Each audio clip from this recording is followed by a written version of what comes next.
Iran is no threat to the United States. No, it's not. Why is it a threat to the United States? Well, maybe because the Ayatollah has repeatedly threatened the United States publicly. They funneled a huge amount of money into propping up terrorist organizations all around the Middle East, all of whom are wedded to the obliteration of Israel, which is America's main ally in the region, and has a lot of interest, mutual interests. Now, you may not like it, but that's the reality.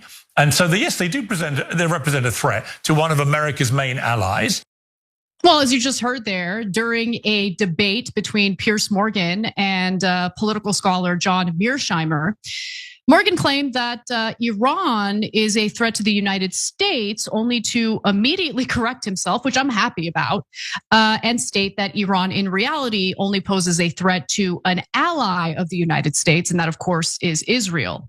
Now, Mearsheimer's response pretty much to everything in this exchange was fantastic, but why don't we listen a little more to what he had to say in this part of the conversation? You're making the argument that they're not a threat to the United States, they're a threat to Israel. And because we're joined at the hip with Israel, anything that's a threat to Israel is a threat to the United States. I don't buy that argument. I'm an American firster. I care about the US national interest. And it is not in our national interest to have this conflictual relationship with Iran. And if it weren't for the fact that the Israelis have so much power in the United States and insist that we keep Iran as an adversary, we would otherwise have good relations with the Iranians.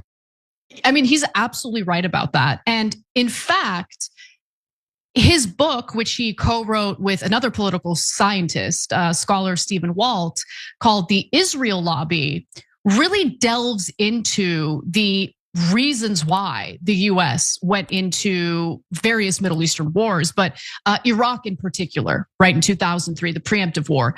And the Israel Lobby, which is the title of the book, obviously talks about the undue influence foreign lobbies, in this case, the Israel lobby, has over our political system and our politicians, and how we are willing to, or at least our government is willing to engage in foreign entanglements, not because they're beneficial to the United States or the people within the United States, but because it's beneficial to the nation state of Israel.